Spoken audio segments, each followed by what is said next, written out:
Let's get to the big three. Number 3. And so the death toll you're hearing about, the lowest number confirmed by Reuters and others, is around 5,100. The number you heard from a human rights organization yesterday was 43,000, and Iranians in the streets are saying 70+ thousand. Pretty amazing, right? Can you believe this? Iran protest deaths, not 2. More like 30,000. The Ayatollah has gone into hiding, and the U.S. moves an armada into the Persian Gulf. Are we about to hit the evil empire once and for all and save the Iranian people? Let's talk about it. Number 2. It has taken down 5 people within the 7-person governing body that essentially makes the top military decisions. 5 of them. The only ones who are left, Xi Jinping himself and 1 other uniformed general. So it just says so much about the concentration of power. Can you believe this? Major upheaval in China. China's massive firing of their elite generals, along with the accusation of one giving us, the U.S., nuclear secrets. This is superpower in crisis, yet Canada and some EU nations seem eager to get to economic bed with them. Number 1. And I think that President Trump is already signaling that he knows that something that is not sustainable has to be changed. And he did an interview last night with the Wall Street Journal, Josh Dawsey. Apparently, I think he talked to a few other people, and he's seeding the ground to say, okay, maybe we're going to make some changes here. So I think that is more than likely going to happen. That is Dana Perino with Fox and Friends moments ago. Another fatal shooting in Minneapolis. And there is national outrage as we wait for the investigation. Yet the victim was armed. We know that. But the question is, was he about to shoot anyone? Doesn't seem so. Time for Tom Homan to take the operation over, and he's done it. The President of the United States just put on Truth Social as I walked up here that Tom Homan will go to Minneapolis. And I believe one of the first things he will do is meet with the mayor and governor. And I think he's going to be an arbiter. And then people say, well, Brian, he's just another Trump guy. No, he's not. Tom Homan's about law enforcement. Just so happens that him and Donald Trump agree the border needs to be sealed and illegal immigrants need to be scooped up according to law. But worst first. And now he's been totally left out of what's happening in Minneapolis. You notice he's not been appearing anywhere because he can't sign off on it. Now, this is fundamentally, in my view, the reason why there's so much unrest is this is exactly what the mayor and governor want. A distraction from their scandal with fraud, number one. Number 2, this is the way they handle things. These are socialist guys. These are guys that do not like cops, and they think the criminals are getting a raw deal. And now illegal immigrants, he calls them their people. They're not their people. Illegal immigrant criminals, you leave them in your jail. You prevent ICE from getting them. You don't allow your 600 cops to help out the ICE or Border Patrol or FBI that are going through your city. Therefore, the perimeter is left wide open. Therefore, when they walk around, they communicate through Signal and through these different apps to find out exactly where ICE is staying, where they're working, who they're targeting, and they make life miserable. They fundamentally are the problem. Remember, there's no problem in Memphis, no problem in Washington, no problem in New Orleans. A little bit of consternation in Chicago. I got it. More sanctuary city, more hostile leaders. Here is Jacob Fry. Cut 4. That is not what we are talking about right now. What they are also saying is that this is simply political retaliation. They are saying this is political retribution, and it's focused here on a blue city in a blue state. That's not how America works. Other countries function that way. We don't. Okay, couple of you clown. If you really wanted to function, blue or red, it doesn't matter. If you really wanted to get illegal immigrants the worst first, you would allow cops to interact. You would allow your prisons to be open. And if you want to push back against law enforcement, the main thing that Jacob Fry should be doing as mayor, they're about 200 cops short of where they were before the George Floyd riots. They can't get anybody back there. Nobody wants to do it. So now we got to push and pull, and we have this explosive situation where you got thousands of Minneapolis residents walking the streets, many of which are getting paid, just creating chaos, making ICE and Border Patrol the bad guys. Listen to the irresponsible Governor Tim Walz, cut 5. This is an inflection point, America. If we cannot all agree that the smearing of an American citizen and besmirching everything they stood for and asking us not to believe what we saw I don't know what else to tell you. There's going to be investigation into how he died. And, you know, what went into it. And we see a lot of different tapes, a lot of different angles, but I'm not a professional investigator, are you? So why not wait? So you have this guy who is a male nurse in the emergency room, but he's a big-time ICE hawk. He was trying to stop these guys wherever they went. Wherever ICE went, where Border Patrol went, when he had free time, that's what he was doing, along with thousands of others. He did bring a gun. We know that for sure. And what happened after that, what led to it, the dialogue back and forth should come out in an investigation that people trust. And it should not overshadow the incredible work the president's done. Over 600,000 illegal immigrants have been sent out. Over 2 million people have taken the opportunity to leave on their own and take the $2,500 in many cases. And others sat there and be protected by their own community. They pretend as if they're walking around scooping up anybody. That's not happening. But they could use a mission focus. I was struck by what Bill Melugin said in his reporting. As you know, he works for us, and he's got great context at the border. He wrote this: there's frustration and anger with the DHS messaging after this deadly shooting. This is coming from other Border Patrol and ICE members. Specifically, he says there's an internal frustration with the DHS going on television and putting out statements to describe Alex Pretti as a domestic terrorist who is there to inflict maximum damage. These sources say this has been catastrophic from a PR and morale perspective, and it's eroding trust and credibility, comparing it to when Democratic falsely claimed that the border was closed and that Haitians were being whipped at the border. Those were true, and they believe that when you tell people the things that they're seeing is not what they're seeing, that's a problem for everybody, especially when you believe in your mission. Here's Steve Scalise, Cut 11. Well, that's because they didn't get resistance in cities like New Orleans, where, you know, when you look in Minneapolis, and I just listened to the chief, and you could hear him lamenting 4 times, I think he said, that they're strapped so thin. And let's keep in mind, Minneapolis is a city that defunded their police. That's not the chief's fault. That's the failed Democrat leader's fault. But at the same time, when they defund the police, that leaves the chief stretched thin. And so he was talking they've about made a decision not to assist ICE. So they were saying that's the big difference. That's why there was no problem in New Orleans, run by a Democratic mayor, but run by a Republican governor. So I'll talk more about that. So what's it going to mean?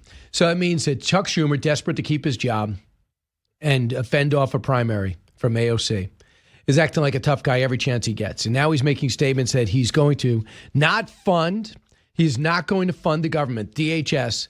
He's supposed to sign off on it. Regular appropriations bills went actually through the normal appropriations process. The House delivered all 12 appropriations bills. The Senate's about to sign off on them, and now they might stop and not fund DHS, which is fund through 2029 because President Trump did it already in the big, beautiful bill. So don't act like you're going to be able to stop it. But that's what they're doing. Here's Senator Adam Schiff, Cut 14. Well, I'm not giving ICE or Border Patrol another dime, given how these agencies are operating. Democrats are not going to fund that. The government will shut down if Republicans insist that be joined with other government funding. It will be a Republican decision. They understand we're not going to go along with this. And we hope some of the Republicans in the Senate may see those scenes in the streets and be as repelled as we are. All right, that is Senator Adam Schiff, acting irresponsible. So let's shut down the government, not pay people, send people home without paychecks, let them be late on their rent, especially while buried in ICE. Go ahead. Good luck. You have the weirdest, oddest way of getting angry. You show your anger towards Republicans by hurting people who work for the government. Good job.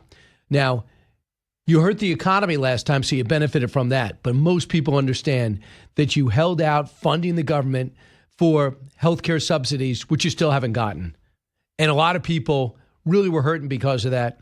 A lot of people never came back to work because of that. So I'll take a time out. We come back at the bottom of the hour, Senator Markwayne Mullin. I'll be able to squeeze in some calls, talk more about what's happening in Minneapolis. Also, there's things going on overseas I've never seen before. Massive general fire, including the most powerful general in the Chinese army. Wow. Leaking to the Americans. That's us. Wow. We'll talk about that. And the president seems to be moving on Iran. We'll talk about that. Don't move.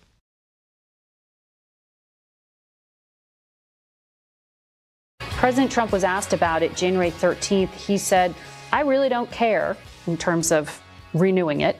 There's no real advantage. We don't need Canada products here. Is that free trade deal doomed? No, it is not doomed. That is my view.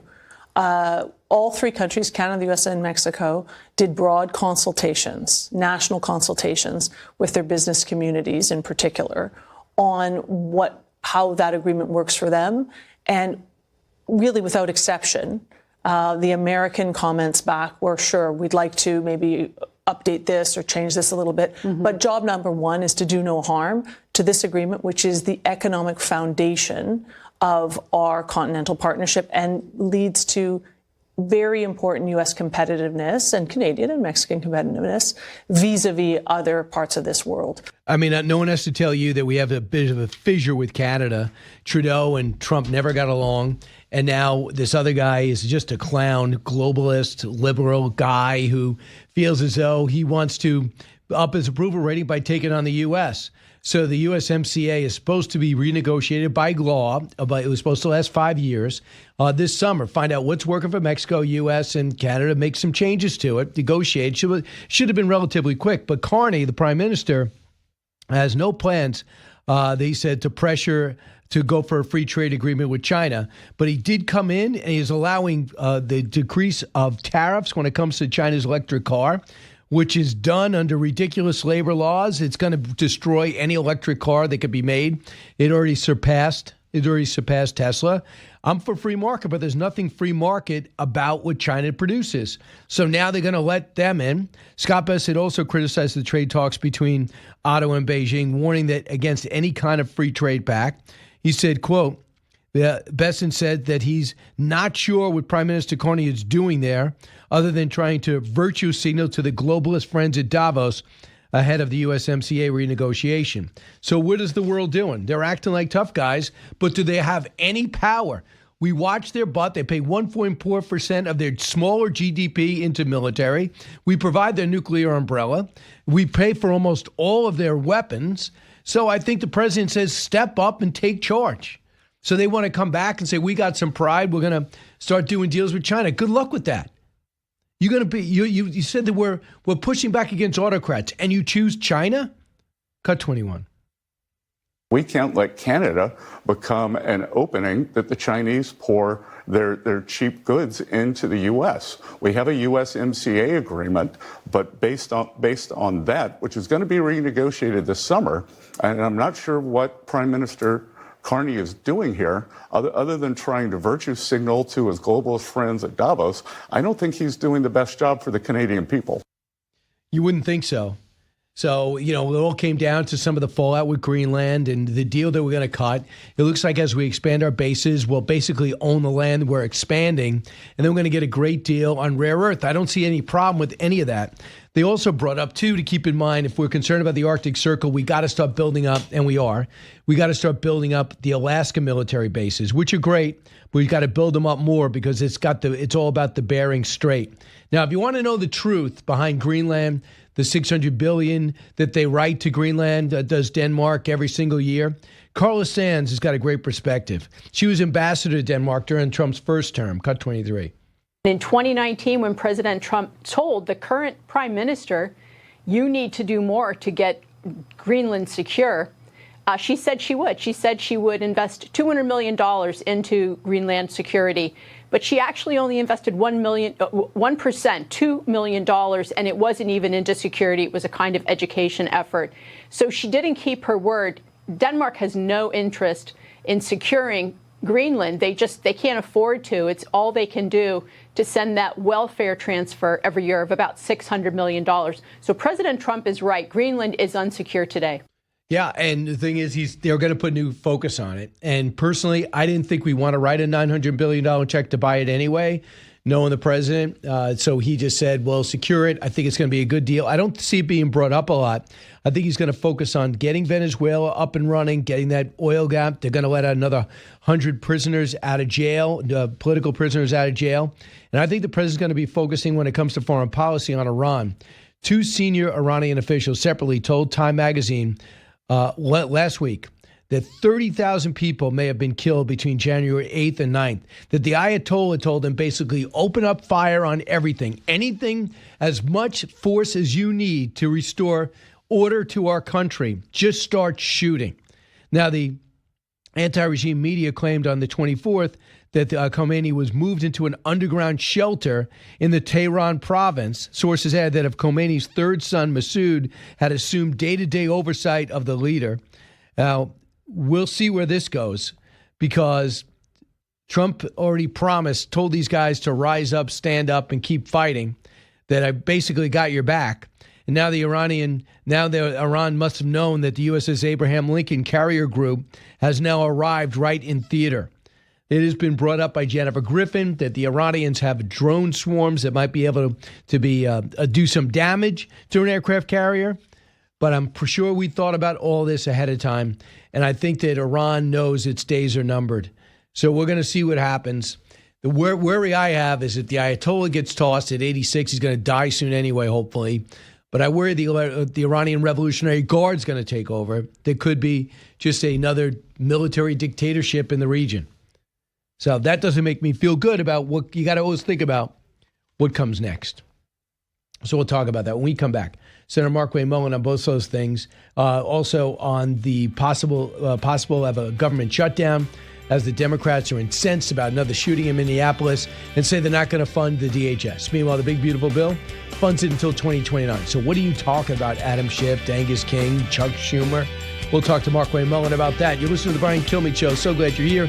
And don't forget, go to briankilmeade.com. Get tickets to see me in Fort Myers, Florida. History, Liberty, and Laughs. February 14th.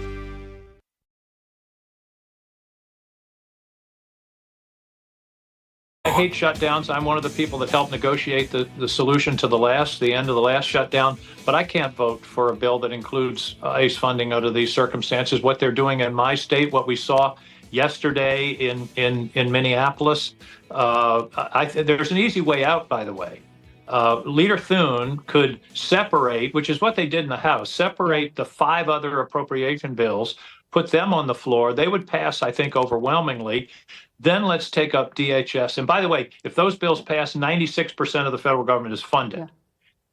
Take up DHS by itself. Let's have an honest negotiation, put some guardrails on what's going on, some accountability, and that would solve this problem. We don't have to have a shutdown. All right, Senator Angus King weighing in, Chuck Schumer taking the lead. They're going to defund DHS as if less funding is going to be great. Meanwhile, the big, beautiful bill funded up to 2029. Senator Markwayne Mullin joins us now. Senator, in the wake of the Minneapolis shooting, now Democrats are maneuvering to shut down the government again. Are you to believe that?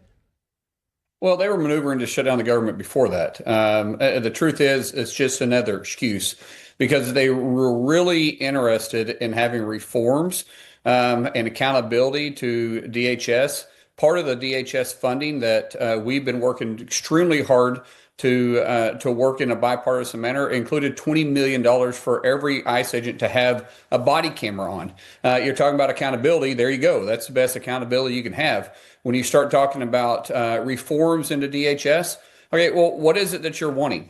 It's more than just saying you're going to vote no. What is it that you're wanting? Because there hasn't been a problem with DHS in any red states, any red cities where they actually have cooperation from local law enforcement or from the state and from the city mayor. There hasn't been any incidences like this. There hasn't been any shootings. There hasn't been violence and protests and riots. This is happening in blue cities and in blue states where you have no cooperation with DHS from, by the way, doing their job, and you have no issues with rioting going on in the streets. It's poor leadership and rhetoric that's coming out of the left that's causing these problems to begin with. But listen, it's an excuse, Brian, for them to simply vote no on a piece of legislation that would fund the government. I want you to hear AOC cut 8.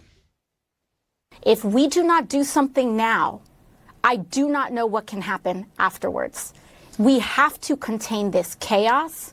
This administration is declaring an openness and a justification for violence against American citizens based on their organizing, based on their political affiliation, and they are using the guise of DHS to do it. We have to draw a line in the sand now across sectors, politically, economically, in our media, and more. Do you hear that among other Democrats, or is she out there on a left-wing island?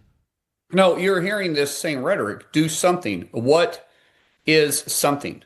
You're talking about rhetoric and organizing. Isn't that exactly what the Democrats are doing? They're putting out rhetoric, basically saying that, I'm not basically saying, Brian, they're saying that they need to arm themselves. They need to fight. I mean, you had the AG out of Arizona, leftist Democrat that was elected, that said that the stand the ground rules would apply to shooting ICE agents. Really? You have Governor Walz, who's been out there saying that they have been occupied by an illegal force and that they need to fight against them. That's rhetoric. When you start seeing organizations that are being paid to go out there and protest and obstruct law enforcement from doing their lawful job, that is exactly what the left is doing. Why AOC is accusing the right of doing that, I don't get it. But once again, it's rhetoric that they are saying for an excuse to vote no and fight something against President Trump because they're Trump derangement. So this is what Barack Obama said. People across the country have been outraged by the spectacle of masked ICE recruits. Believe this? He said masked ICE recruits. He knows why they're wearing masks, but he still does it. And other federal agents acting with impunity and engaging in tactics that seem designated to intimidate, harass, and provoke and endanger the residents of a major city. ICE needs to leave the state. So this guy who knows what ICE is against, knows their approach, knows their training, says masked ICE recruits. I mean, and he doesn't cite at all the mayor and governor for playing a role. So much for being, in the post-presidency, being a guiding force or a calming force. Well, Barack Obama could have united the country if he chose to actually tell his true story, except he incited more racism than our country had seen in decades. He had an opportunity to actually share what being an American's all about, where you can pull yourself up from absolutely nothing and become the president of the United States. He chose to take a different path. And since he's been out of the White House, he has continued to weigh in, not showing his love for America, but showing his loyalty to what? To the Democrat Party. And it's shameful that you see this. I mean, I know you hear it from Hillary Clinton, rhetoric like this, but Hillary Clinton was never elected to presidency. But you don't hear it from Bill Clinton. You didn't even hear this kind of rhetoric from Jimmy Carter. You definitely don't hear it. You definitely didn't hear it from either one of the Bushes. Because why? When they get out, they understand the decisions that the president of the United States has to make. But Barack Obama can't help himself because it's about the Democrat Party, not about America. But James Cohen, how do you feel, Senator, about what should be next? Because I saw the president of the United States put on Truth Social. He's sending Tom Homan out there. He's going to take over the Minneapolis situation and report directly to the president. Are you in support of that? And have you also noticed the friction between the DHS, Tom Homan, and specifically Kristi Noem, where they don't even speak to each other? Well, I don't know if they necessarily don't speak to each other through friction. They just are running in different lanes. DHS is a huge organization that has, they deal with a lot more than just electing or arresting illegals inside our cities and states. There's a lot of international work that's been done. I see that Kristi Noem and Tom Homan has kind of split some responsibilities. Of course, there's always different ideas. When you have two strong personalities and two leaders in one place, they may have different opinions, but they're still fighting for the same thing. But do you like this move? Illegals out. Do you like this move? I'm not making the decision. President Trump is making the decision, and I think Tom can go in there and help with messaging. I don't know if he's going to be actually leading and organizing what's going on he is on the ground. But as far as messaging and getting out there in front of it, I believe Tom will be a good person for it. So Bill Melugin, how great he does on the border, how great his connections are. He's reporting that there's people are really upset by the way I guess leadership has been characterizing this latest shooting and everything on down. They say the morale is extremely low because of it. And he's saying that it's really PR 101, and they're losing the message. So they're proud of what they're doing, but between Border Patrol and DHS and the leadership that's speaking out, it's making the people that work underneath them very uncomfortable. Have you heard that? I haven't heard that, but it appears to me that leadership in DHS has their officers back, which is exactly what they need to have. They need to be thorough in an investigation on every move that they make, but at the same time, don't jump to conclusion and assume they're guilty, like in the past it's been with law enforcement underneath Democrat leadership. And I think that's why Tom Homan is probably getting dispatched to Minneapolis to help with that messaging.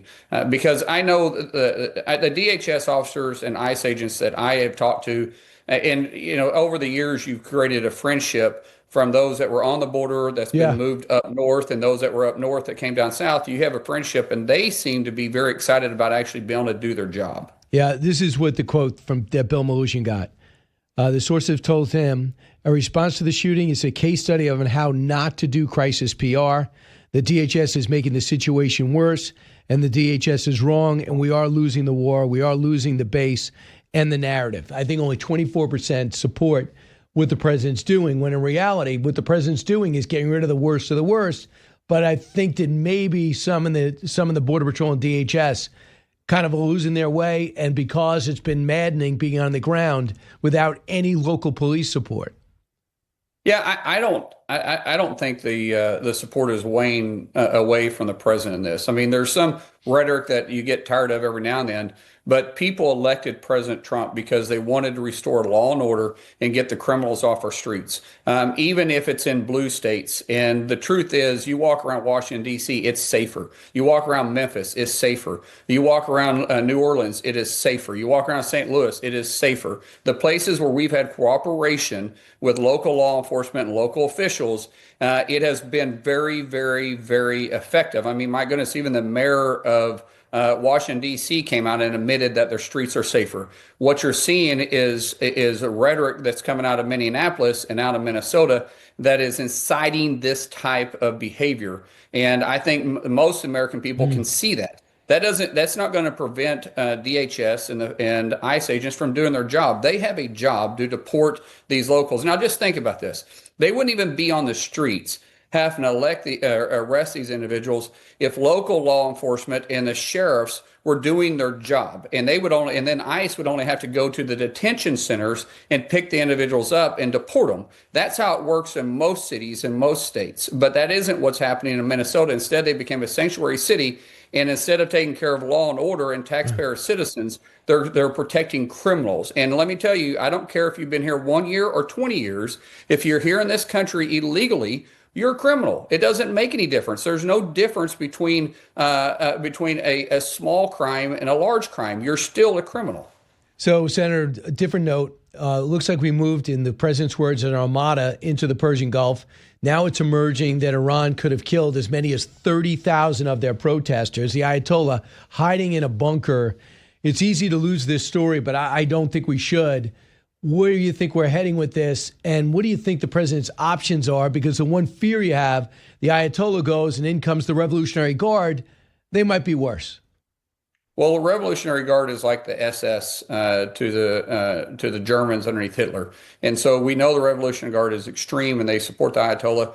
Truth is, this is going to be the president's timing. Keep in mind, the Ayatollah is 86 years old. He could croak over at any given time.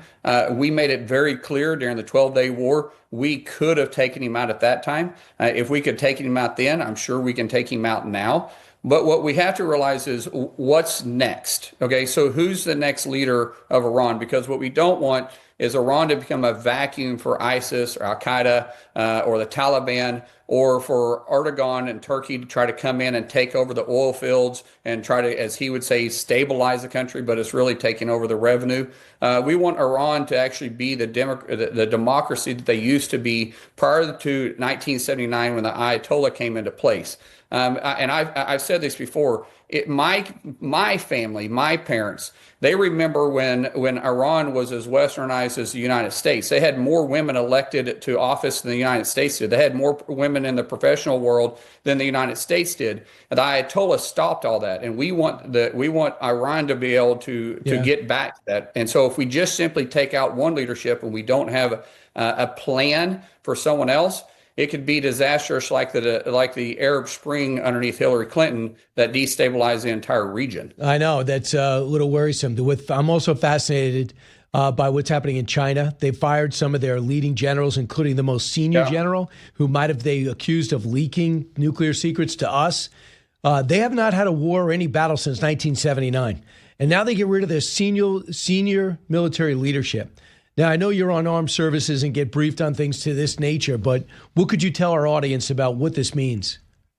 Well, we have been getting outflanked by President Xi for almost 15 years. What's taken place is President Trump has took that chessboard and knocked it over, and he has been completely running circles around China. They're in some real serious problems. He blew up the One Belt, One Road initiative by going and restructuring the trade deals we had with all these countries, which the One Belt, One Road was to economically drive all the economy towards China. Because of the restructuring and the trillions of dollars now that's going to be invested inside the United States, that blew that up. When you start seeing what he did with energy by taking away the ability for China to buy cheap energy on the black market, he's now caused their energy costs to go up by over 30%, which is going to greatly deprive their yen. So what you've seen is that President Xi is in a complete disarray, and what you do is you start blaming everybody around you rather than looking at yourself, and which that's poor leadership, but that's what communism is all about. And that's also there's something about the way their military is looking or not executing that he feels he's going to take this huge risk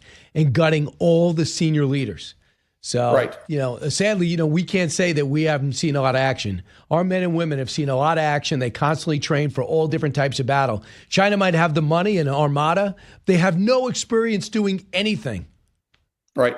There's no country that could have pulled off what we did in Iran and what we did in Venezuela than the United States. And Russia and China both know that. Every time they think they're catching up with us, President Trump is able to show what the might of the United States is by peace through strength, and it scares the living daylights out of them. And lastly, how are you guys doing in the ice? I heard you guys got hit pretty hard with the ice and the snow. Well, it has been very interesting. It kind of brought us to a standstill. We're digging our way out today, but it's beautiful, and I've got to spend a couple of days with my family uninterrupted, so that was nice. But we did a lot of sledding. I might have threw a few kids off of the tubes, but it's fun until it gets where it's disrupting our economy, which today it's going to hit a little bit. You don't like the Mullins getting bored. Then the mats come out and you guys just start wrestling each other. We had that too. We got some video of that. I just won't post it. All right, good. Senator Markwayne Mullin, thanks so much. Stay safe. Thank you, sir.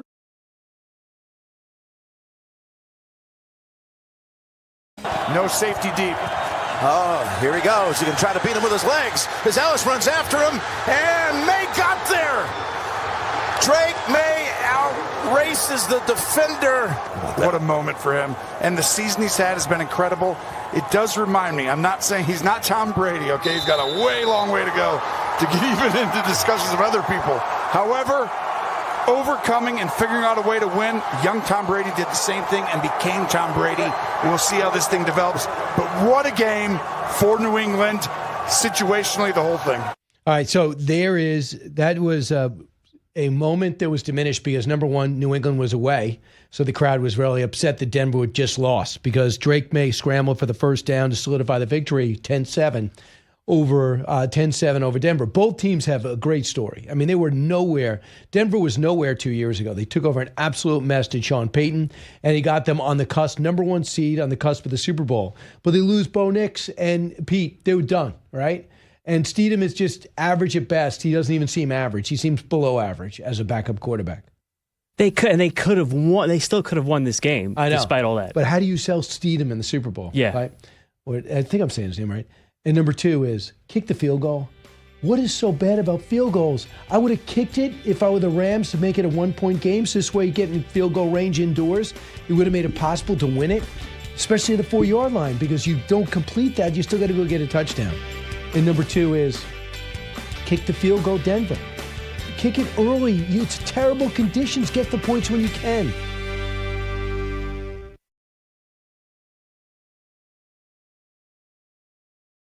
The political correctness that's pervasive throughout our society. And part of that political correctness is to salute the Native Americans, American Indians, by taking their picture off everything, taking their names and logos off schools or nicknames for teams, because it's not politically correct. Remember, they changed the Indians to Guardians, right?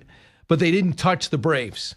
Well, when it comes to the Chiefs, no one's going to touch the Chiefs. But when it comes to the Chiefs, not the Kansas City Chiefs, but the Massapequa Chiefs, they decided in New York State, be politically correct and push that out. Well, Massapequa was sued back.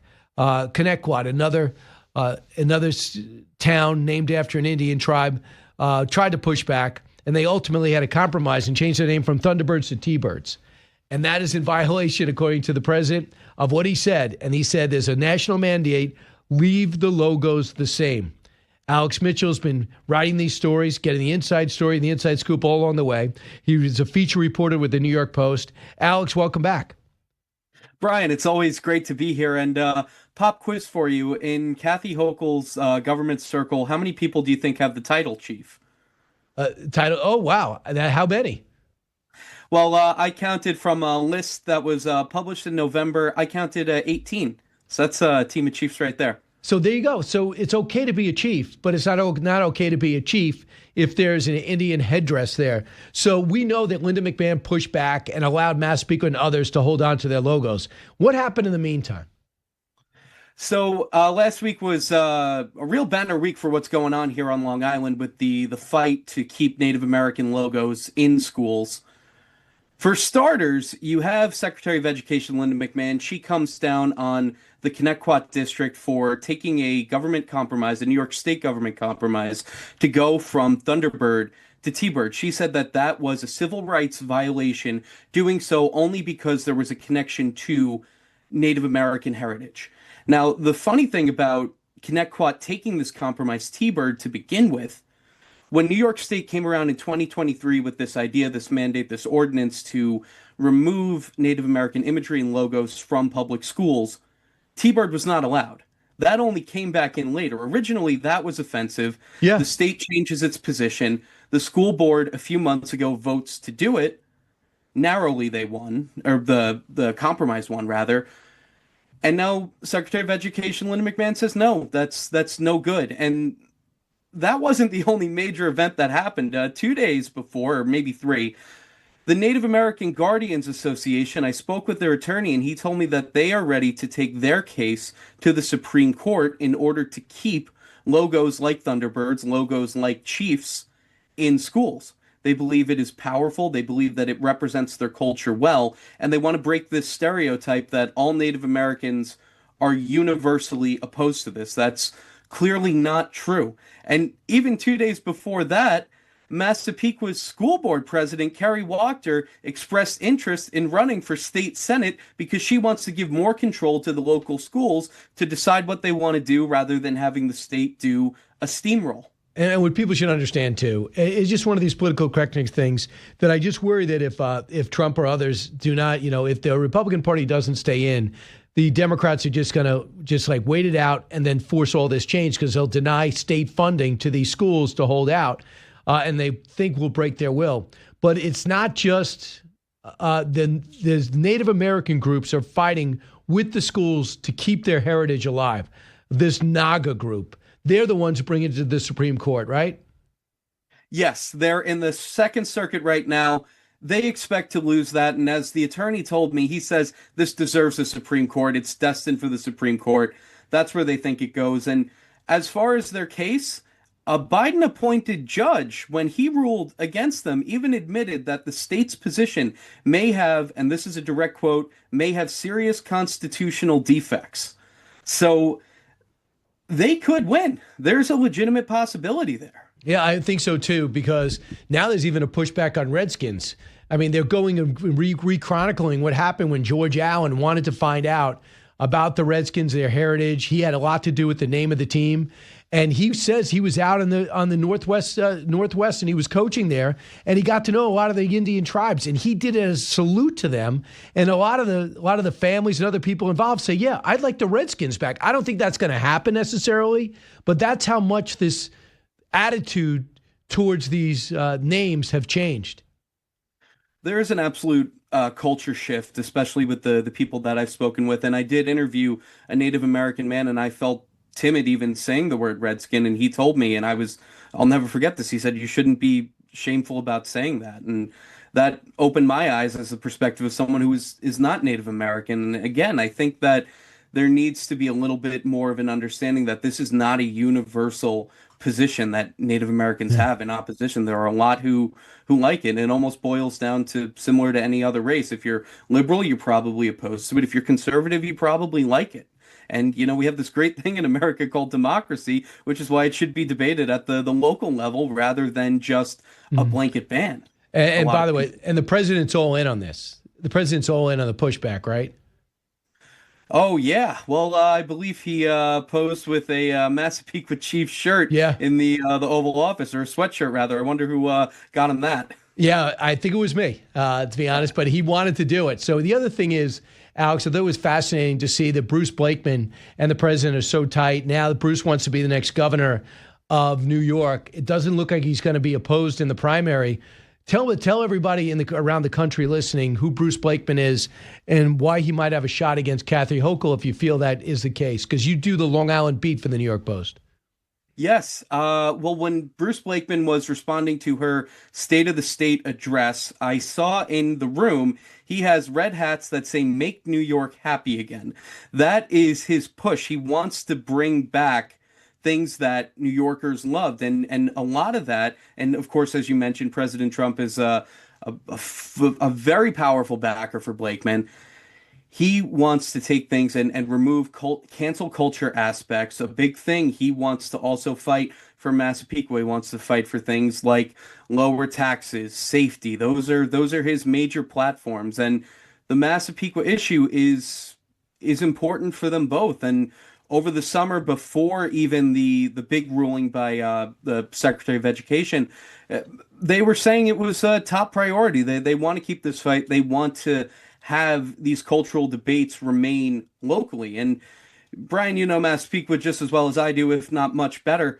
I haven't seen too much pushback on the ground here where parents or taxpayers are saying we're uncomfortable with this.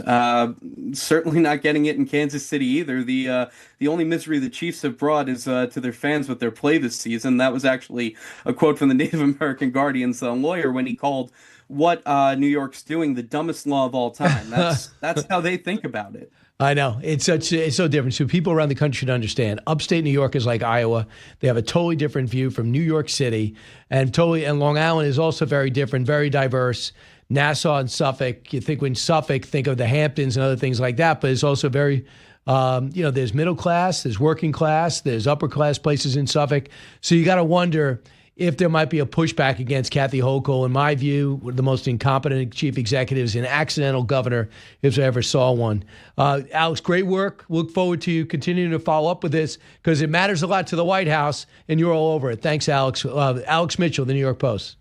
Thank you, Brian. All right, go get him. Meanwhile, when we come back, we'll take some calls at 1-866-408-7669. And then Marc Beckman will join us at the bottom of the hour, bring us the inside story of the making of the documentary Melania.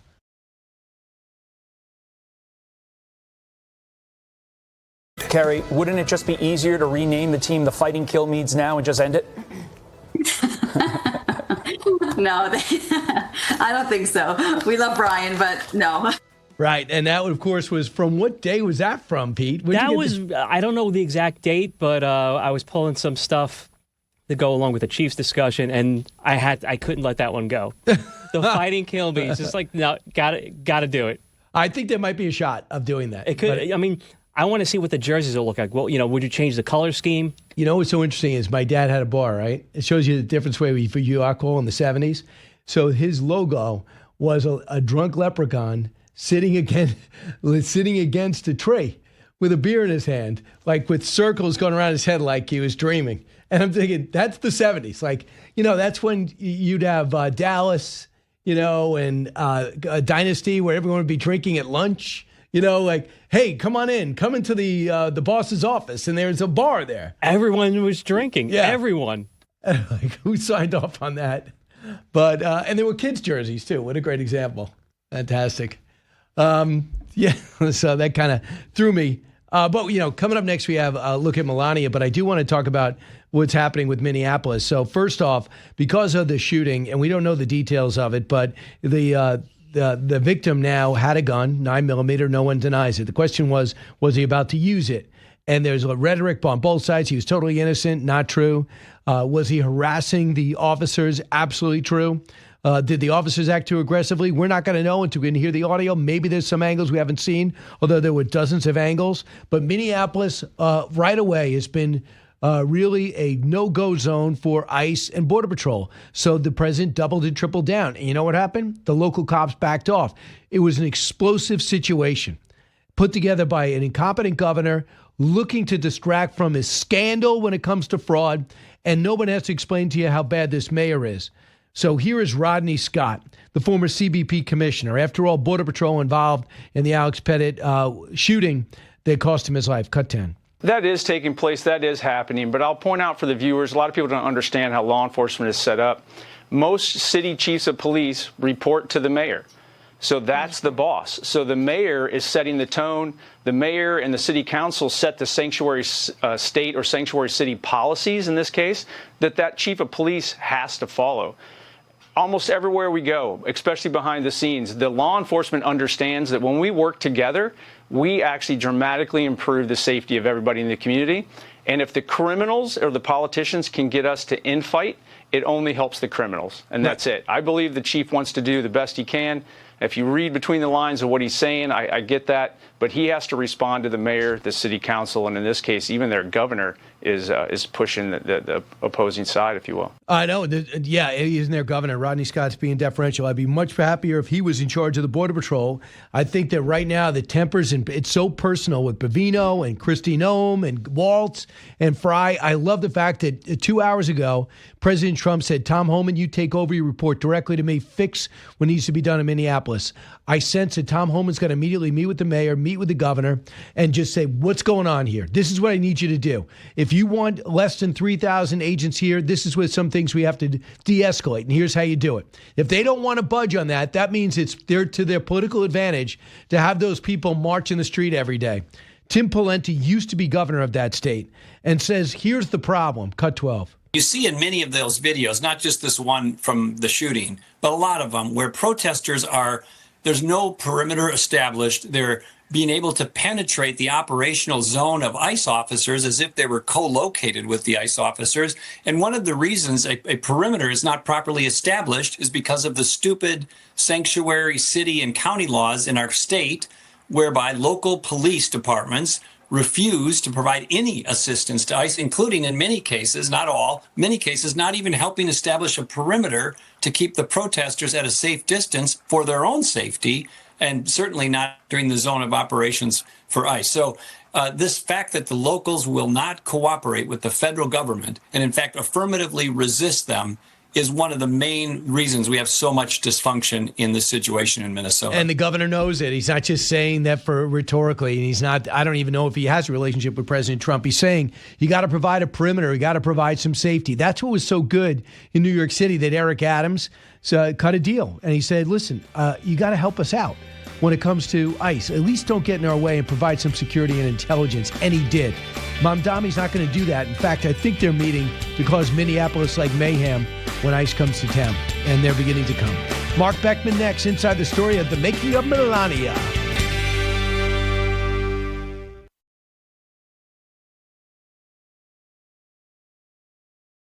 Everyone wants to know. So here it is.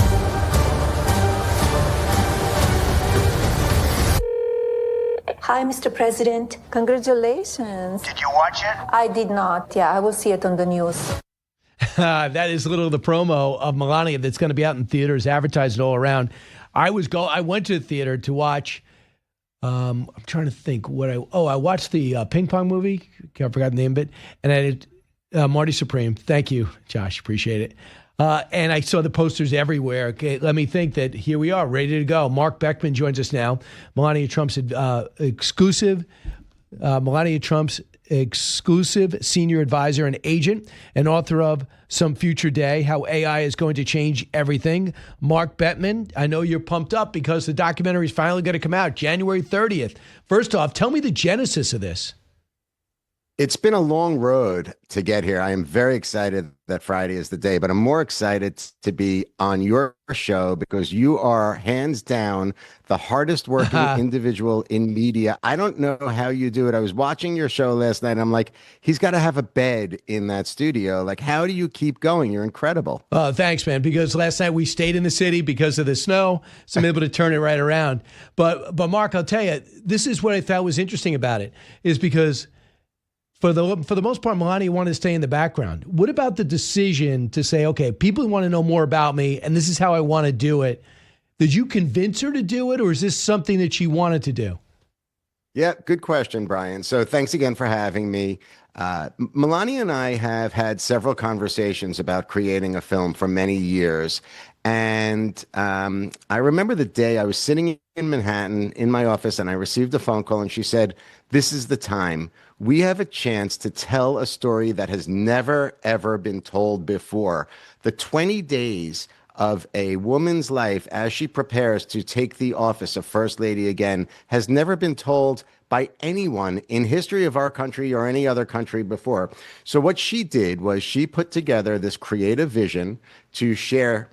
Again, you said a very private person, but now opening the lens a little bit during this 20-day period to show her family life, her business life, as well as her philanthropy, all as she prepares to bring her family back into the White House. She's got to set up the First Lady's office in the East Wing, staff that up, but she's also putting together the biggest party in the world for America, the inauguration. So there's a lot going on in that preparation, a lot of interaction. You played it before I came on, with the president and her family.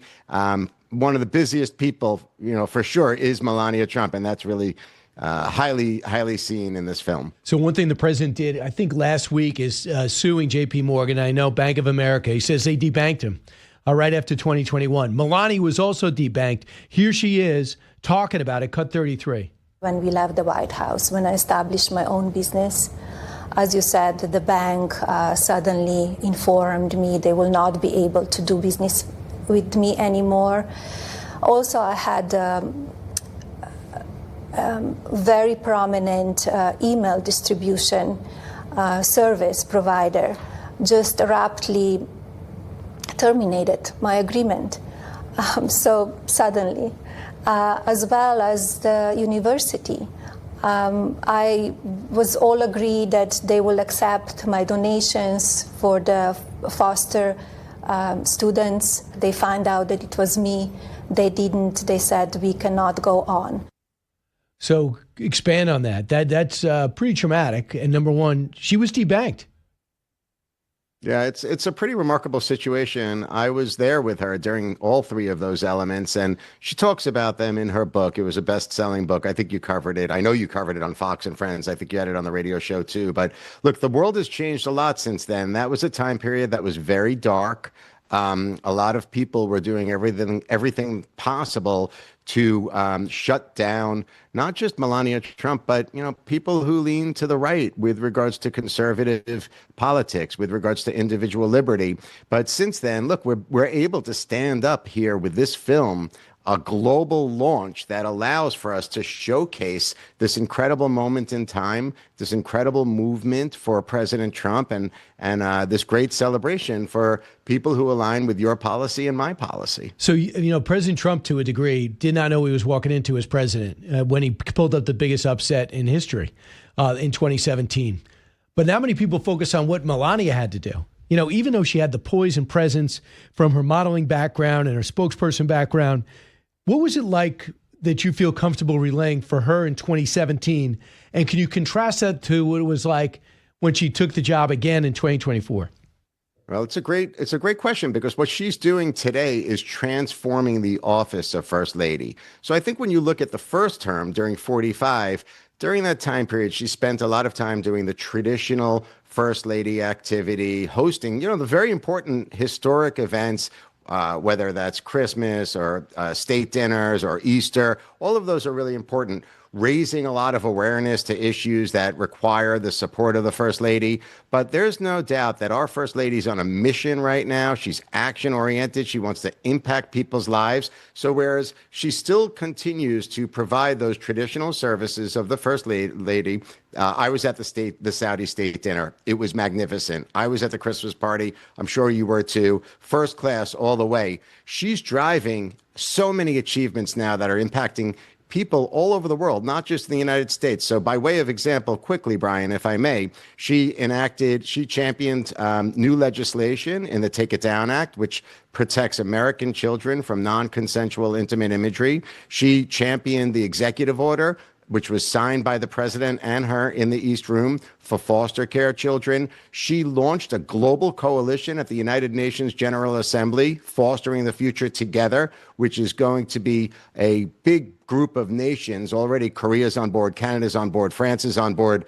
They'll be assembling for the inaugural meeting in the White House this March, but they are all coming together to empower children through technology and education. She has participated in standing up artificial intelligence to give American children an advantage over and over. Just last Friday, she had a 1-hour AI workshop for American schools, K through 12. 2,000 schools participated. She launched the Presidential AI Challenge. We have participants in all 50 states, plus Washington, D.C. and Puerto Rico, all confirmed. She could put together the AI workshop at the White House with so many of the best CEOs in the country, from Tim Cook and Sam Altman, all the way through a lot of people who joined us this Saturday at the private gathering at the White House for the first film screening. So the CEO, Lisa Su of AMD, was there. Tim Cook from Apple was there. So she's really now transforming the role of First Lady into someone that's impactful, action-oriented, mission-oriented. And what about the fact that she's in contact with Vladimir Putin, I think, or the Russian government about trying to get these stolen children back? They went and stole the children from the Ukrainian families and went into boarding schools and took them all and put them into Russia and put them into new homes. I'm happy you raised the issue. This is one of the most important things that she's done in her career on a geopolitical stage. As you're aware, President Trump and President Putin met several months ago back, I think it was in the summer, in Alaska. And she penned the famous peace letter to President Putin, which President Trump handed. And from that, a series of actions were triggered between President Putin and his office and the First Lady and her representative. And basically what that has resulted in today, Brian, is 2 reunifications of Ukrainian and Russian children with their families. And it's my understanding, and I have a good source, that there's a 3rd one that is on the way. So that's an incredible accomplishment. And we will continue to see that type of action-oriented work from the First Lady. So we know this. I don't know if it's in the movie or not. We're talking to Marc Beckman now. He's bringing us inside the making of Melania, which is going to be released January 30th. It's going to be a global release on January 30th. But when Barron walked over to President Biden the day of the inauguration of President Trump, what did he say? And did the First Lady know that Barron was going to walk over there? Because weren't they walking in together? You have to watch the movie. Is it in it? You have to watch the movie. Okay. I understand. There are a lot of cliffhangers, Brian. There are a lot of cliffhangers in the movie. Like, you played that audio clip of the trailer, which, by the way, the First Lady creative directed that audio clip. And I'll get into it with you. She's creative directing everything.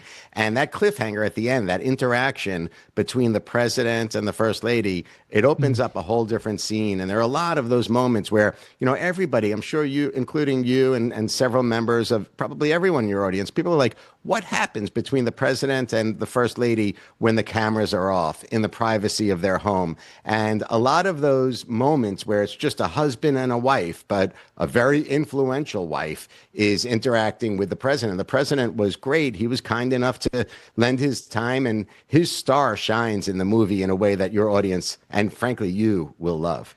I mean, I've seen them together maybe 10 times, and the way I was always struck by the way Melania knows exactly what's going on. She's able to say, hey, you know what, such and such just happened today. And the respect they have for each other.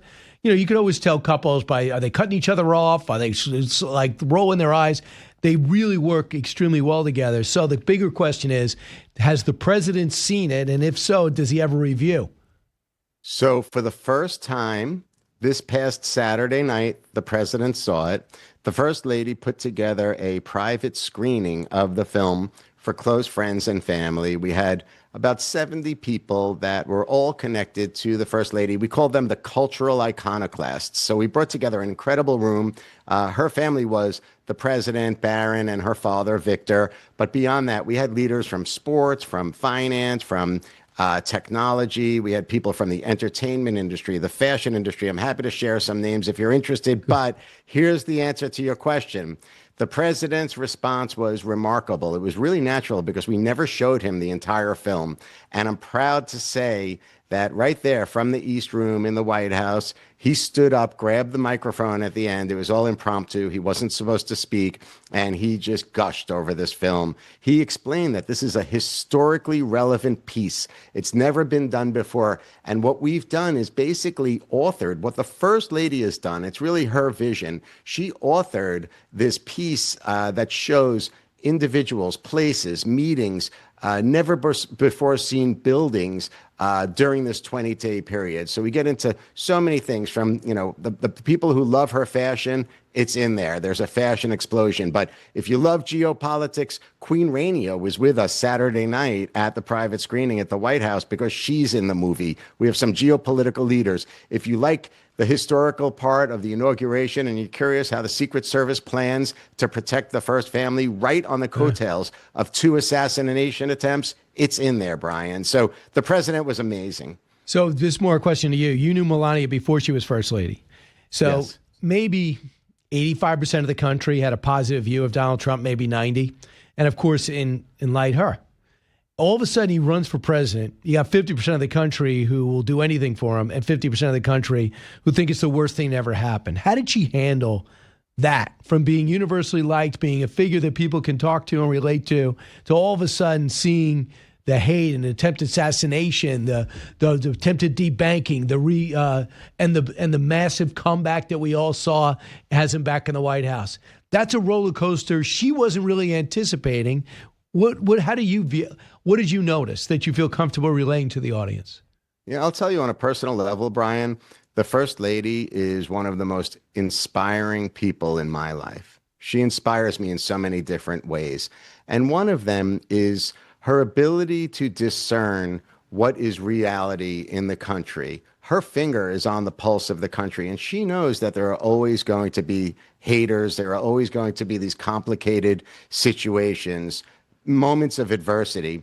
And what she does is she keeps her nose to the ground, stays focused, and maintains priorities. And her priorities always align with her business, her children, her child, her father, her husband, and then her philanthropy. And now she's First Lady, and that sits at the top. So she doesn't let these things bother her. She stays focused. She knows how to handle them, and she keeps driving through. We often talk, Brian, imagine like a point of view where like someone's walking through fire, focused on getting to the end. Bombs are exploding everywhere, and they just stay focused. And that's really how the First Lady is. Yeah, this is so interesting. And I guess it's going to be good to see this. And we're going to find out, too, if that ballroom's going to get built. Because is it true, Mark, to build a ballroom, did they have to wreck her office?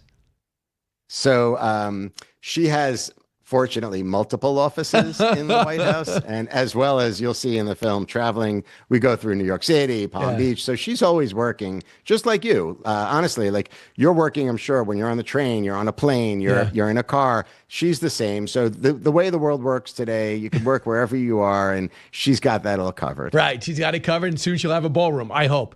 Marc Beckman. I look forward to seeing the movie. Ainsley's going to be out with you guys tomorrow on Fox and Friends. She'll be hosting the show from Washington, D.C., and then talking to the First Lady, which I know helped make happen.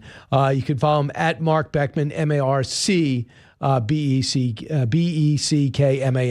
Marc, thanks so much. Congratulations. Thank you so much for having me, Brian. I really appreciate it. You got it. Back in a moment.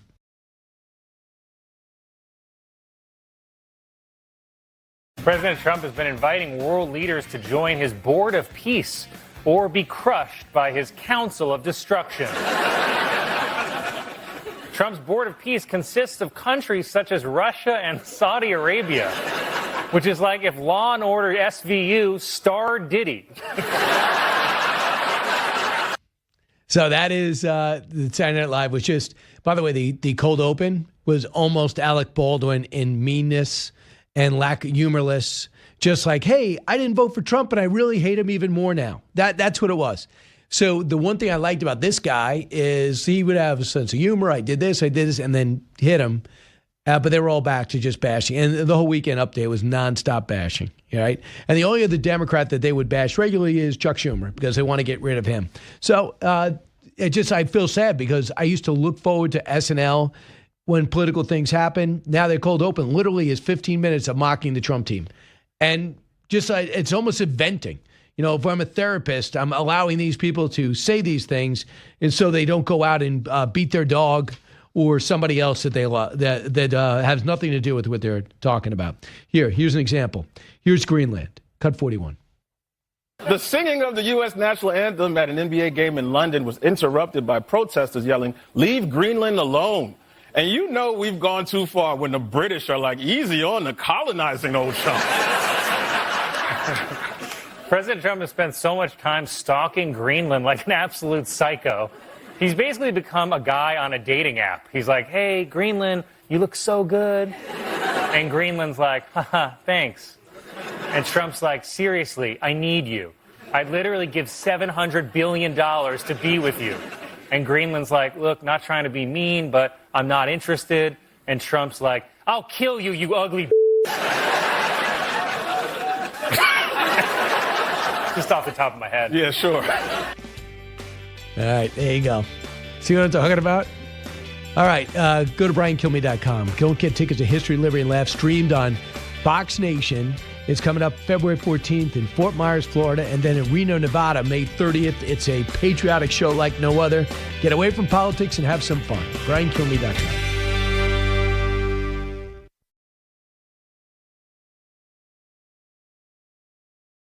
It would be insanity central for our allies to think that they can benefit from any relationship with China. It's been clear for the last quarter century at least that China is a predatory power. It is a power that's determined to become the global hegemon. It is a power that does not engage in anything resembling free trade. It steals intellectual property. It sets up competing factories. It practiced mercantilism, right? Beggar thy neighbor policies, sending cheap goods made by slave labor everywhere in the world. Good luck maintaining anything in the way of German industry or French industry or British industry if you're trading with China. And that is Steve Moshe, one of this country's leading Chinese experts. And they're just looking at the fact that you have the Germans chancellor going to visit there, and then the Canadian prime minister worked out a trade deal there, allowing their electric cars to come in. It'll devastate the Canadian electric car industry. And if you think they're going to bleed across the border, forget it. The USMCA is supposed to be renegotiated this summer. Both sides say, you know, we're on track, but Trump's ticked off. He might not want to do it. So he's saying, you know, when it comes to the prime minister there, not looking forward to it. We'll see. We'll see if we get that on track. But to think that your refuge is going to be China is crazy. But the Canadian leader is also going to Australia. I guess a middle power caucus. That's what he's looking forward to doing. But the president ticked off some people when he went overseas and just said, hey, guys, I need Greenland. I cannot believe how outraged you're getting and how anemic it looks that you send 16 people over to Greenland to defend it, 9 French, 16 or 12 Germans, few Danes. Bottom line is, President of the United States has got a pretty good deal now. I think he's going to end up with 12 bases, going to own the land we build on, get a shot at the rare earth, and begin to put together a strategy with NATO to keep the straits open. What I have found out by people that know the region well, the Arctic, is that one of the best things we could do is to build up our Alaskan base for the Bering Strait. That's where China and Russia have been right on our shores, breathing right down our neck. When we come back, Bill Melugin joins us, brings us the latest on the Border Patrol in Minneapolis and so much more. Don't move.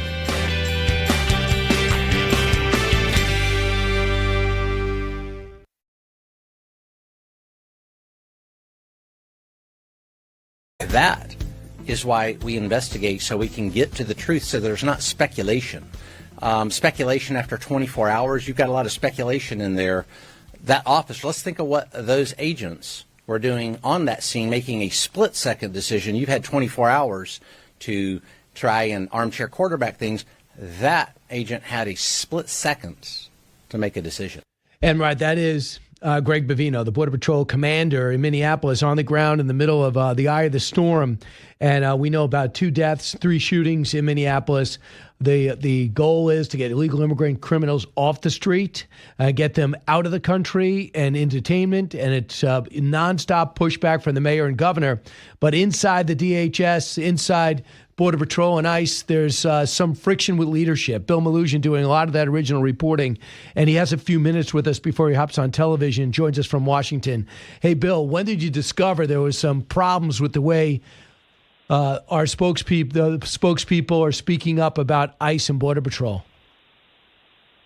Brian, pretty much as soon as those videos started coming out, I spent kind of the 24 hours after the shooting, after all those videos started coming out, just kind of sending out calls and texts to different contacts that I have within federal immigration enforcement. And by the end of last night, I'd talked to almost 10 different officials, some of whom are in senior positions, a lot of guys who work the streets too, and across the board, everybody just expressed extreme frustration with me about some of the DHS messaging that came out of the shooting, particularly when you had Bavino and Nome going on television after all those videos circulated, calling Alex Pretti essentially a domestic terrorist who was there to, quote, massacre law enforcement or cause, quote, maximum damage. All the contacts say, yeah, it was dumb of him to show up to a protest with a gun and interject himself into a federal law enforcement operation, but there's no indication he showed up there to murder law enforcement, as these DHS officials are claiming. He never even took his gun out of his holster. So they say that kind of rhetoric just destroys credibility for the agency, and it's not the first time this sort of a thing has happened. And it makes it harder for the guys on the street, right? Because they're the ones out doing the enforcing every day. And then when you have these officials going on television telling Americans essentially, don't believe your lying eyes, this guy was a terrorist who was trying to slaughter our law enforcement, that whips up more of the public into a frenzy, and then the agents have to deal with that on the street. It's bad for PR. It's catastrophic for credibility. And some of the contacts kind of like compared it to me. You know, we spent years criticizing Democrats for claiming that the border is closed, or when they said that Haitians were being whipped at the border. Everybody knew that wasn't true. Now the shoe's on the other foot here. DHS officials have been saying that this guy essentially was a terrorist who was out there to murder law enforcement, and that's just not the case. So I've been hearing all sorts of frustration amongst both senior and street-level guys within federal law enforcement who do immigration enforcement, that it's just been unacceptable, and it's really making their job harder. And you take a look at the messaging, President Trump must be hearing something, because he is now sending Tom Homan to Minnesota to handle all the operations there. And Tom Homan is not on good terms with Kristi Noem and vice versa. And he's going to report directly to the president, which I imagine was a requirement. What does Homan bring to the table?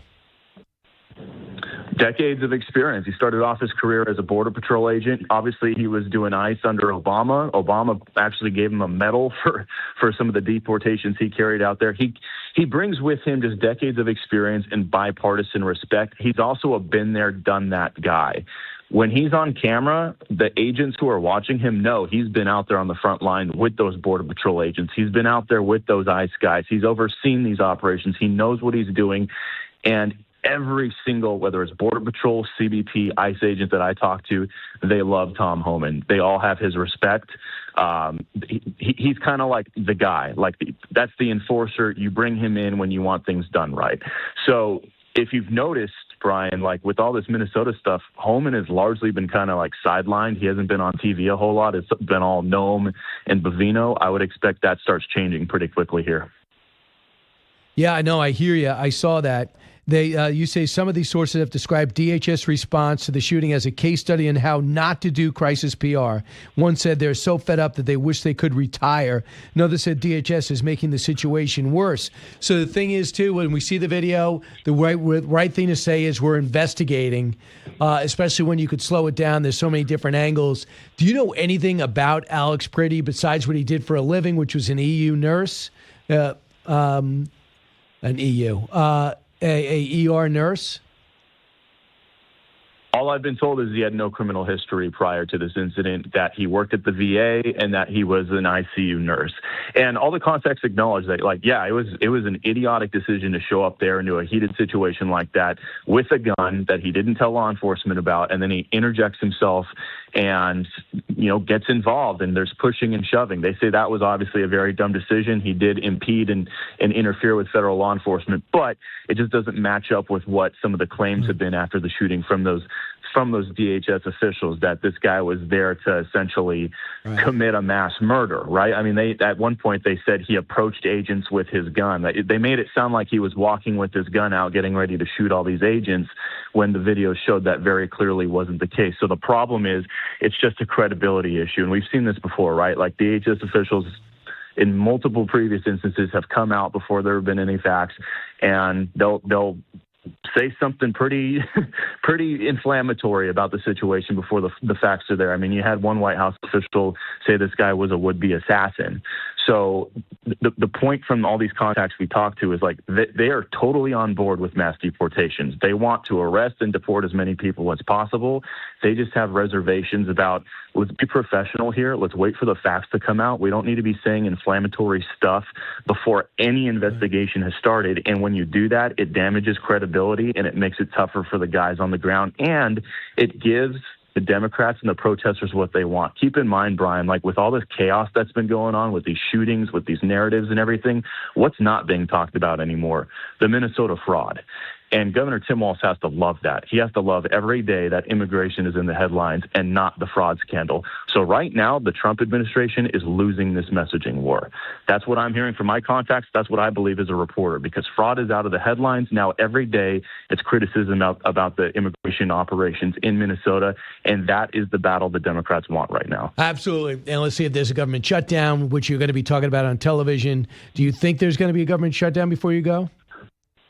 It seems very likely. And talking to our colleague Chad Pergram, who knows this a hell of a lot better than I do, he says he doesn't see any way out of one, because the Democrats are drawing a line in the sand, saying they are not going to vote for any DHS funding bill that doesn't reform ICE. Senate GOP sources are telling us that they're not going to make any changes. And even if they did, Brian, it would then have to be kicked back to the House. The problem is the House isn't in session this week. They're all gone. So there's no House to kick it back to. And we're hearing the House has no intention to come back. So Democrats are essentially saying, yep, we're not voting for it. This is our line in the sand. And Republicans appear poised to say, okay, we'll call your bluff. You want to cause a shutdown? That's on you. So they have until Saturday to figure it out, and expect a lot of fireworks on the Hill this week. Bill, thanks so much for some quality time. We'll see you on television in about 5 minutes. All right, thanks, Brian. Appreciate it. Bill Melugin doing some original reporting when it comes to DHS. Doing a great job. ICE doing a great job. But I think they're in an impossible situation at this point in Minneapolis. You need someone like Tom Homan, who should have been there every step of the way, consulting for DHS, Border Patrol, ICE together. He's done all these jobs. Plus, he's been a local cop. So, I mean, he knows every element of this business. He retired. He was done. He's 77 years old. He doesn't need this. He came back to do this. And if you're going to ignore him, you're going to do it at your own detriment, because President Trump really respects who he is. So I look for him to meet with the mayor, meet with the governor, even though a lot of people are upset, including me, about the way they've acted, and then say, okay, meet with the police chief. Guys, you got to be able to do more for them. This is what we're going to do. We're going to be able to inform you guys ahead of time where we're going. We're going to target only the worst of the worst. We're going to gradually take some numbers out of here and slowly de-escalate the situation. That's what I think is going to happen. And then we could focus on the fraud, which, as you know, I actually think there's not going to be a shutdown, because I think if Tom Homan goes in and shows a change in strategy, that will be a good out and off ramp for Democrats to say, okay, I got something out of this personally. That's interesting, right? Here's more from Greg Bavino, cut 3. Sure. Many videos out there, many different accounts that you may see, that I may see, that anybody here may see. That, folks, is why we have something called an investigation, to take what you're talking about, to take those videos, to take witness statements, to take officer statements, all those minute details that will paint a true picture, not a freeze frame, and paint a larger picture of what really happened. The investigation is going to uncover all those facts, things like how many shots were fired, where were the weapons located. All those facts are going to come out in the investigation. I wasn't there wrestling that assaultive subject that was assaulting Border Patrol agents. Couple of things. I also want to find out who is funding all these groups. Where's this money coming from to pay? How they're really formulating right now and forming a meeting in New York in order with Linda Sarsour and others to have protests in support of Minneapolis. And when they do get a surge of ICE agents and Border Patrol into New York City, and we know what's eventually going to happen, who's paying for all these people to intercept? Who's got the technology that's able to penetrate into DHS as well as Border Patrol's, specifically Border Patrol's ins and outs and activity? I like to find that out. You know, different, and I always point this out. The Vietnam War, civil rights law, they weren't getting paid. They want to change civil rights in this country. They didn't like or did support the Vietnam War. These were protests. I'm watching this thing first. It happened with this green mania when it comes to energy. If you continue to use fossil fuels, the world's going to end. I'm going to throw paint at a Picasso. I'm going to lie in the street. I'm going to destroy G7 and G20 meetings. And then it became, well, we're going to go after anybody who supports Donald Trump, supported by idiot like the mayor here in New York, de Blasio. And then after that, you have anti-Semitism, the rage against Israel. Who scripted that? And if people want to say, well, these are people expressing outrage in a free country, where's the outrage? I just told you 30,000 people were gunned down in cold blood by revolutionaries, Islamic extremists in Iran. And these people rose up to speak out, to have a semblance of freedom. Much more understandable than what you're seeing with the Palestinians and Hamas. But not one protest against for the people that lost their lives. Do you know when family and loved ones went to pick up the bodies of their dead relative or friend or spouse, they had to pay for the bullets used to kill them? You listen to the Brian Kilmeade Show. But there's no protest about that. This is all manufactured. Having said that, you got to outthink them. Got to find out what's going on with the funding. You got to investigate that, find out if it's legal, at least expose it for what it is. And at the same time, you got to be smart and tactical about everything you're doing. Can't complain the press is all left-wing reporting against us. You can't complain about bad mayors and governors. How do you beat it? How do you solve it? That's what Tom Homan will do. Don't move.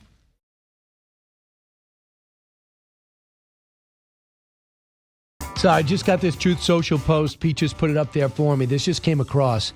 Governor Tim Walz, this is from President Trump. Governor Tim Walz called me with the request to work together with respect to Minnesota. It was a very good call, and we actually seem to be on a similar wavelength. I told Governor Walz that I would have Tom Homan call him, and that was we were looking forward for any and all criminals that they have in their possession.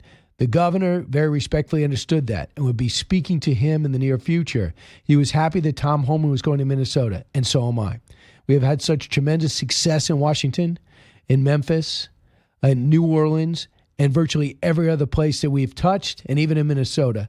Crime is way down. But both Governor Walz and I want to make it better, and then he signed his name. Wow, I never thought that would happen. They both said the worst things possible about each other. So now they're going to talk. But this makes sense. I mean, these people are dying. They're trying to get these ICE agents are vilified. And haven't law enforcement generally been through enough where it's now okay? We got two presidents, Bill Clinton and Obama. Obama referring to masked agents. Are you crazy? Masked agent. You know why there's masks on. Number one, most of the protesters are wearing masks. Number two is they're wearing masks because they're being doxxed, you idiot. You know better than that. If you want to say it's unfortunate, I would call for the heads to calm down. That's what former presidents do. Bill Clinton did something very similar. Just calm down. We don't need you to weigh in. I know you finished up your presidency and you weren't quite 50 years old. But since that time, you've done nothing productive. Your Netflix deal is terrible. You produced one terrible movie, I think, if that. And then you can't even finish your library. I think the Trump library is going to be done before yours. I mean, that monstrosity destroying neighborhood after neighborhood in Chicago. But on the other side, DHS, Border Patrol, does not know how to function effectively, maybe in the cities, as effective as possible without local law enforcement. And that's what's seen with some of the blowback. This is what I say. If this continues, if Governor Walz says I'm going to work with Trump, if he puts out a statement similar, and then Trump sends Tom Homan in, and he takes Bovino, and he says, listen, Tom, we're going to send you to the next city. Gone. You just like he did in Chicago. I believe he sent him over to New Orleans. Told him just take a week off. All right. In light of everything, just lower your profile. You're out. So then Democrats suddenly have an off-ramp. I went in there. We made a statement. We threatened to defund the Homeland Security. President Trump put Tom Homan in, met with Governor Walz. We see a de-escalation. Maybe the president comes out tomorrow and says, we're going to take 1,000 ICE agent Border Patrol out. Then you get Democrats can honestly say, wow, we were tough guys. Schumer could say, we stood up, we fought back. What do you think? I mean, I can't believe that Bill Melugin says that it's inevitable, and we thought that was coming from the two people we interviewed. But here's Matt Gorman on Meet the Press yesterday. He's a a GOP pundit. But, not necessarily Trump walks on water. Cut 17. So we're going to go headlong to a shutdown again with Democrats. ICE funding, as you pointed out in several of your interviews, will not really be touched operationally because that's what's funded for the big, beautiful bill. So they will, though, in the middle of the worst snowstorm we've had in years, defund FEMA. So good luck with that. But if you were to ask me 24 hours ago, I felt we were headed towards a path to de-escalation. I think the Vance visit was helpful, the meeting with Ellison. Now, look, I still think the way out of this, both in the Senate, in Minneapolis, is one and the same. I expect still de-escalation. There'll be some performative stuff in the Senate, but some sort of agreement on detainers around, say, violent felonies and hard reset across the board. In a way, it simplifies it. The Senate way out and the Minneapolis way out is now joined and similar now. So that's Mike Gorman weighing in. That makes sense. And look, if you could say I'm going to pull out 1,000 members of ICE or Border Patrol, you still got 2,000 there. Then say in 3 weeks, we're going to fill out another 500. And you set up a program like that, and then you say an investigation done by the FBI, not by DHS. A judge today, a Trump-appointed judge, says don't destroy any evidence. I thought that goes without saying. Real quick, here's Governor Kathy Hochul of New York trying to jump in here. Cut 16. Kristi Noem has forfeited her right to lead, and I'm calling on her to resign as Secretary of Homeland Security, or Donald Trump to do the right thing and just fire her. And if not, she must be removed or impeached. And Gregory Bovino, who has helped lead and defend and escalate these operations, should also be fired. Right. Governor Kathy Hochul has no post. She can barely run her own state and does it terrible. But she wants to weigh in, so I'll let you hear it. So listen, I can't wait to see you in Fort Myers, Florida, on the 14th of February, and then May 30th in Reno, Nevada. History, Liberty, and Laughs. We go on stage and salute this country on year 250 in a fun, entertaining way. Can't wait to meet you in person. Streamed on Fox Nation, BrianKilmeade.com.